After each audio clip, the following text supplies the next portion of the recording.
You had heard about Martin Manulus as a I knew producer. Martin Manus because we had the same agent. He was one of Priscilla Morgan's clients. Priscilla was always one to get her people together, which was a very nice thing because she was handling producers and directors.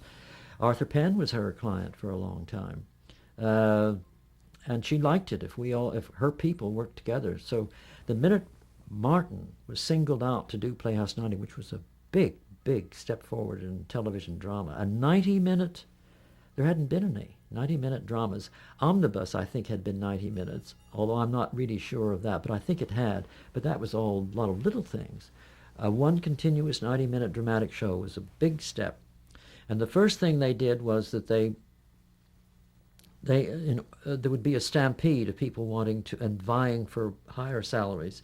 They established a set salary, no matter who you were as a writer, you got $10,000, period.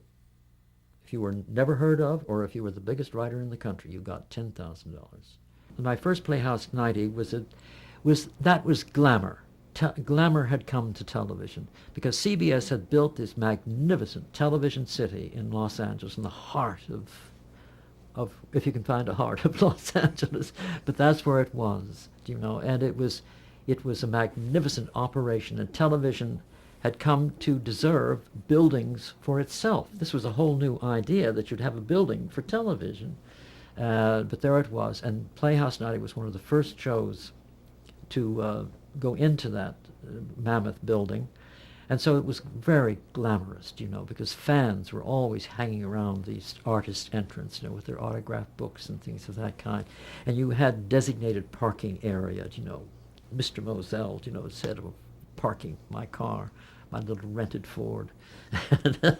And it was high glamour. And Martin Manulus is a glamorous man. He always was. He now is well in his 80s, and he's the widow's darling in Hollywood. Everybody adores Martin. He's always been a glamorous figure. Well, I met him in Priscilla Morgan's living room, and I'd heard talk about him because he did a couple of shows, good shows in New York before he went there. And I met him, and he's the kind of man who you become a friend immediately. You don't have to wait even 2 seconds. You're a Martin Manulus's friend, and he has that manner. I remember once I was on a panel with him for some press people, and someone from the press said, "Mr. Manulus, has anyone ever told you how much you remind everybody of John Kennedy?" And he said, "Well, that's the most complimentary thing anybody could ever say about me." But he had somewhat of the same panache that the Kennedys had, only he was much more social panache. He was, and a good producer. He never seemed to be doing anything. He was so social and so funny, wonderful sense of humor. But he was accomplishing worlds always, and he could talk anybody into or out of anything. He just had that way with him. And it was a joy to work on a show with Martin.